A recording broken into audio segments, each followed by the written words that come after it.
الحمد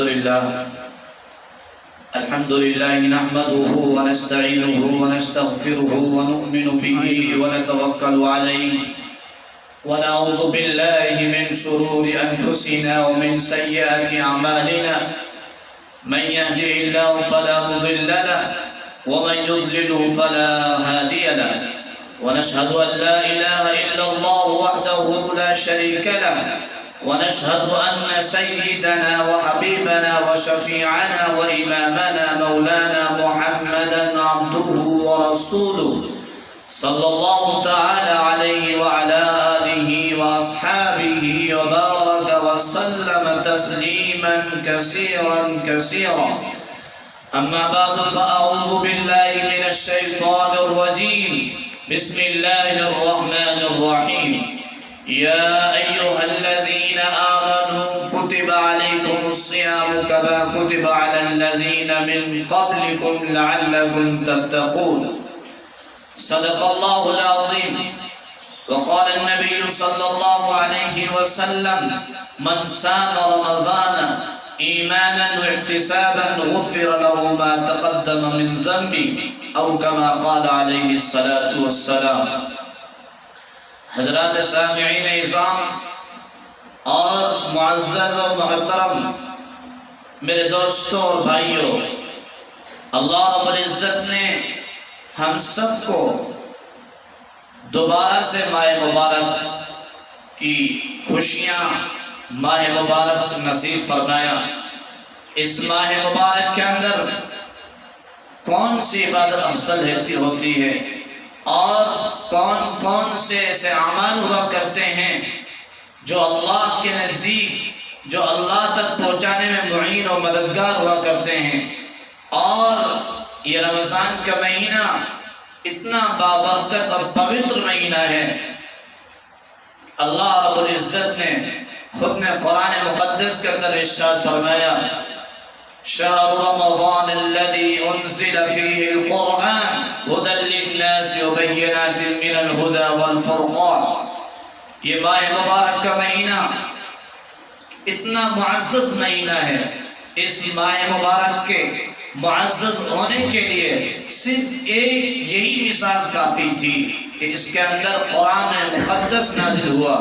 اس لیے کہ اللہ کی طرف سے نازل کردہ قرآن کریم اللہ کا مقدس کتاب ہے، اور اس کی برکت سے، اس کی نسبت سے یہ مہینہ بھی بابرکت بن جاتا ہے.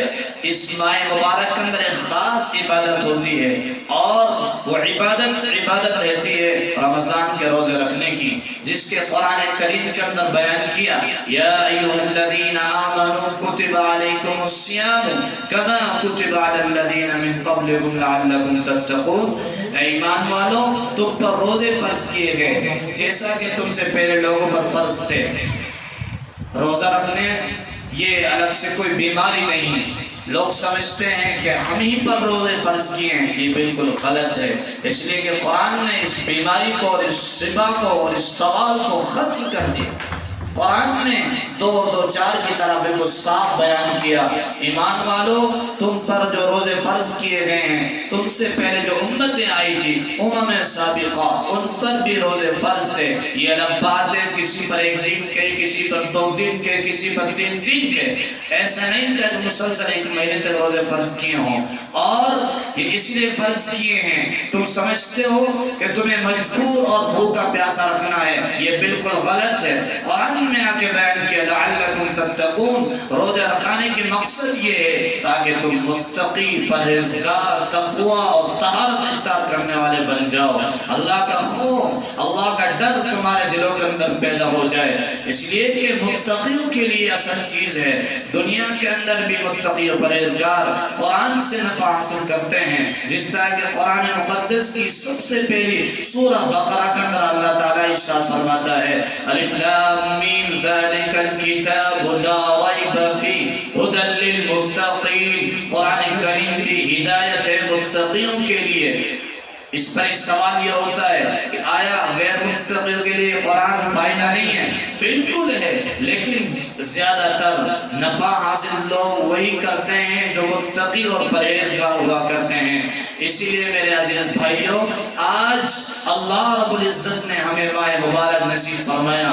اس ماہ مبارک کی ایک ایک منٹ، ایک ایک لمحہ بڑا قیمتی ہے، اس لیے کہ آقا علیہ الصلوۃ والسلام نے ارشاد فرمایا اس ماہ مبارک کے اندر برکت اتنی ہوتی ہے کہ سنتوں کا ثواب فرضوں کے برابر دیا جاتا ہے، اور فرضوں کا ثواب 70 گنا اس کے اندر اضافہ کر دیا جاتا ہے۔ یہ اللہ کی طرف سے ایک عطیہ، ایک تحفہ ہے مومنین کے لیے۔ اور اس ماہ مبارک کے اندر کئی عشرے ہوتے ہیں، 3 عشرے ہوتے ہیں۔ پہلا عشرہ رحمت کا، دوسرا عشرہ مغفرت کا، اور تیسرا عشرہ عتق من النار۔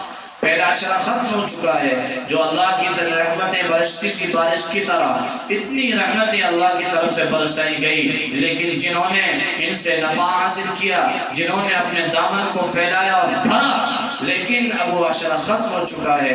اب عشرہ چل رہا ہے مغفرت کا۔ ایک مرتبہ کی بات تھی کہ آپ صلی اللہ علیہ وسلم منبر پر خطبہ دینے کے چڑھ رہے ہیں، آپ نے پہلی سیڑھی پر قدم مبارک رکھا تو فرمایا آمین، دوسری سیڑھی پر قدم مبارک کر کا فرمایا آمین، جب تیسری سیڑھی پر آپ چلے تو اس وقت بھی فرمایا آپ نے آمین۔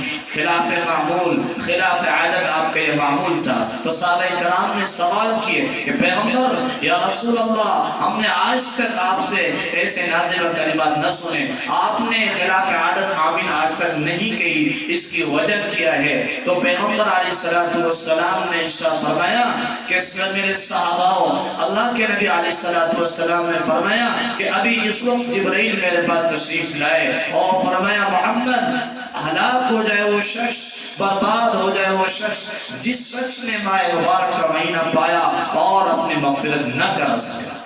یہ مغفرت کا عشرہ چل رہا ہے، اس کے اندر ہر قص و ناقص کو اللہ کے سامنے رو کر، اللہ کے سامنے عجز و نیاز کر کر، اللہ کے سامنے گڑ گڑا کر، اپنے گناہوں پر نادم و پشیماں ہو کر اللہ کے سامنے دعا کریں کہ مالک قدوس، میں بڑا پاپی ہوں، میں بڑا گنہگار ہوں، میں نے آج تک بڑے بڑے گناہ کیے ہیں، تو مجھ پر گناہ کرتا ہو مجھے دیکھتا رہا، تو برداشت کرتا رہا۔ اے اللہ، آج مجھے افسوس ہوا ہے، آج میں بڑے افسوس کے ساتھ ندامت بھری انداز میں آپ سے اپیل کرتا ہوں، مولا میں تجھے بھیک مانگتا ہوں، مولا مجھے معاف کر دیجئے۔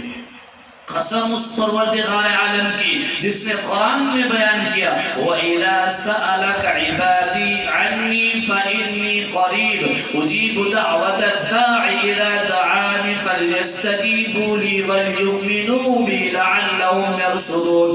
میرے محبوب، آپ سے جب میرے بندے پوچھتے ہیں کہ ہمارا رب کہاں ہے، تو فرما دیجئے کہ آپ اپنے رب سے سوال کیجئے، وہ رب تمہاری دعاؤں کو قبول کرنے کے لیے تیار اور حاضر اور موجود ہے۔ اللہ تبارک تعالیٰ اتنی محبت بندوں سے کرتے ہیں، کئی گناہ معاف سے زیادہ محبت کرتے ہیں، لیکن بڑے افسوس کی بات تو یہ ہے کہ اللہ تعالیٰ اتنی محبت کر رہے ہوں اور امت یہ کام کر رہی ہو، اللہ کے خلاف علم بغاوت کرنے پر اتر آ چکی ہے، اللہ کے خلاف سازشیں رچ رہی ہیں۔ اللہ تبارک تعالیٰ نے منع کیا، لوگوں تمہیں شراب سے اور جوئے سے، تمام ناجائز عاملی چیزوں سے تمہیں رکنا پڑے گا، لیکن آج ہماری قوم، آج ہمارے بھائی اور محترم دوستوں سبھی اگر اس میں ملوث ہوتے نظر آ رہے ہیں۔ بڑے افسوس کی بات تو یہ ہے، رمضان کے لوگوں بھی معنی ہے کہ رمضان کے معنی تھا جلسہ دینے کے، اور اصطلاحی معنی میں کیا ہے؟ مولانا اشرف علی تھانوی رحمۃ اللہ علیہ نے اس کے معنی بیان کیے ہیں کہ واقعتاً یہ جلسہ دینا اس معنی کا ہے کہ رمضان میں روزہ رکھنے کی برکت سے اللہ تبارک تعالیٰ بندے کے گناہوں کو جلسہ دیتے ہیں اور ختم کر دیتے ہیں۔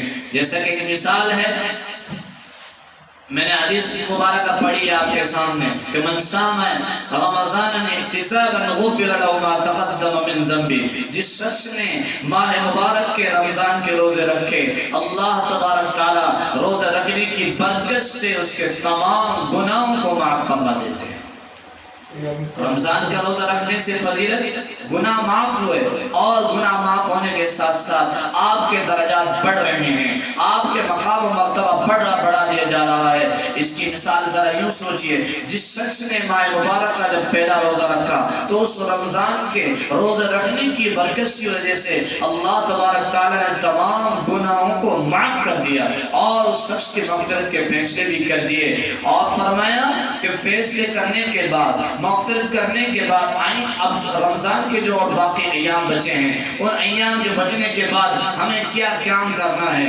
اور ان رمضان کے روزے رکھنے کی وجہ سے ہمیں کیا اجر اور انعام ملنے والا ہے۔ تو آقا علیہ السلام نے فرمایا کہ گناہ تو معاف ہوئے، گناہ ہونے کے باوجود، گناہ معاف ہونے کے باوجود، مغفرت ہونے کے باوجود اب آپ کے لیے ترقی درجات، آپ کی منزل بمنزل اور آپ کے لیے سیڑھی بہ سیڑھی آپ کے لیے تجویز کی جا رہی ہے، آپ کے جنت میں مقام بڑھایا جا رہا ہے، اور یہ مغفرت کا عشرہ اسی لیے اس پہ صلی اللہ نے تجویز کیا ہے کہ ہر بندہ اپنے مغفرت کا ہے۔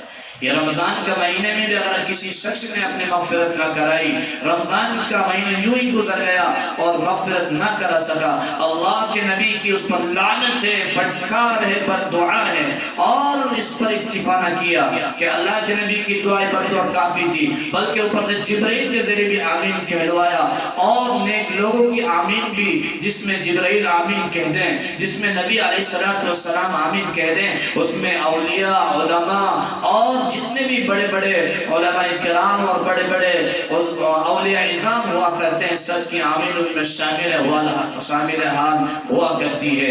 بتائیے اس شخص کے ہلاک ہونے میں کیا شبہ باقی ہے؟ نہیں، بالکل نہیں، اس لیے کہ شخص ہلاک و برباد ہونے کے قریب ہے، اس لیے کہ اگر اس شخص نے اپنی مغفرت نہ کرائی، اور اس پر ایک نقطہ یہ ہے کہ اللہ کتنا بڑا کریم ہے، کتنا بڑا مشفق ہے کہ اللہ تعالیٰ اپنے بندوں پر اتنا بڑا کریم اور مشفق ہے، جس کی مثال آپ یوں سمجھ سکتے ہیں۔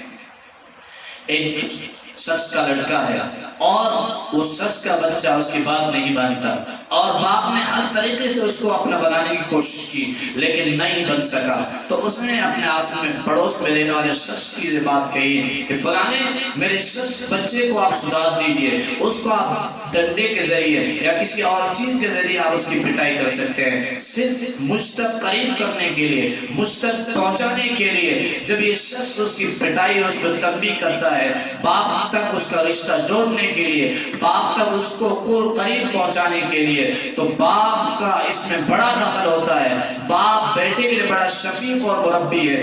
کیوں؟ اس لیے کہ اگر باپ اور رشتے میں جو رشتے ابوت اور بنوت ہوا کرتی ہے، وہ رشتہ ختم ہو جاتا ہے، اور رشتہ ختم ہونے کے بعد باپ اور بیٹے میں یہ بیگانگی اور آپس میں بے تکلفی ہو جاتی ہے۔ تو اس لیے اگر وہ شخص ان دونوں کے رشتے کو برقرار رکھنے کی کوشش کرتا ہے، تو اسی طرح اللہ تبارک تعالیٰ بھی اپنے بندوں پر رحم کرتے ہوئے اپنے بندوں پر مشفقانہ طور پر لازم کر دیا، تمہیں توبہ کرنی ہی ہوگی، اس میں تمہارے کوئی گنجائش نہیں ہے۔ اگر تم نے توبہ نہ کی، گناہوں سے استغفار نہ کیا، تو تم لعنت کے مستحق بنو گے، تم بددعا کے مستحق بنو گے، جو ایک مسلمان کے لیے صحیح نہیں ہے۔ کوئی مسلمان یہ نہیں سمجھتا، کوئی مسلمان یہ نہیں چاہتا کہ مجھ پر اللہ کے نبی لعنت کریں، مجھ پر جبرائیل امین لعنت کریں، مجھ پر نیک لوگ آمین لعنت بھیجیں، مجھ پر فرشتے اللہ کے نیک مخلوق، اللہ کی نورانی مخلوق مجھ پر لعنت بھیجے۔ یہ ہرگز نہیں سوچتے۔ ہاں پھر بھی بعض لوگ ایسے ملیں گے، اتنے رحم و کرم کا مہینہ ہونے کے باوجود، انعام و اکرام کا مہینہ ہونے کے باوجود، پھر بھی اللہ کی رحمت سے کوس و دور بھاگ رہے ہیں گے مسلمان۔ وہ مسلمان اس لیے کہ اللہ کے نبی علیہ السلام نے فرمایا کہ رمضان میں جنات اور سرکش شیاطین کو بند کر دیا جاتا ہے۔ وہ کیوں؟ وہ اس لیے کہ یہ مشفقانہ ہے، اللہ بڑے کریم ہیں، بڑے مشفق ہیں، تاکہ میرے وہ بندے جو ہر وقت شیطان کے داؤں میں الجھ کر اپنے زندگی کو برباد کر رہے ہیں، اپنے زندگی کو داؤ پر لگا دیا ہے، شیطان ان کو برباد کرنے پر لگ چکا ہے، تو اللہ تعالیٰ نے بڑے بڑے شیاطین کو بند کر دیا تاکہ یہ لوگ اپنے رب کی صحیح طور پر عبادت کر سکیں، تاکہ یہ لوگ اپنے رب کی صحیح معنی میں عبادت کر سکیں۔ اس لیے اللہ تبارک تعالیٰ نے شیاطین کو جکڑ دیا، لیکن پھر بھی جکڑنے کے باوجود، شر شیاطین کے بند کرنے کے باوجود، خود لوگ ایسے ہیں، انسانی شیطان بھی نظر آئیں گے جو رمضان کے مہینے کے ہونے کے باوجود بھی اپنی نفسانی خواہشات پر عمل کرتے ہیں، اپنے نفسانی خواہشات پر چلتے ہوئے نہ رمضان کے روزے رکھتے ہیں، نہ رمضان کی تراویح پڑھتے ہیں، نہ رمضان کے مہینے کی قدر کرتے ہیں۔ یہ بڑے افسوس کی بات ہے، اس لیے کہ ایک شیطان تو جنات میں سے اور ایک شیطان انسانی شیطان ہے جو انسان کے ساتھ ہر وقت لگا رہتا ہے، اور اسی سے انسان کو اللہ سے دعا کرنی چاہیے کہ اللہ مجھے شیطان سے بھی اور شیطان کے ہم نشینوں سے بھی میری حفاظت فرمائے۔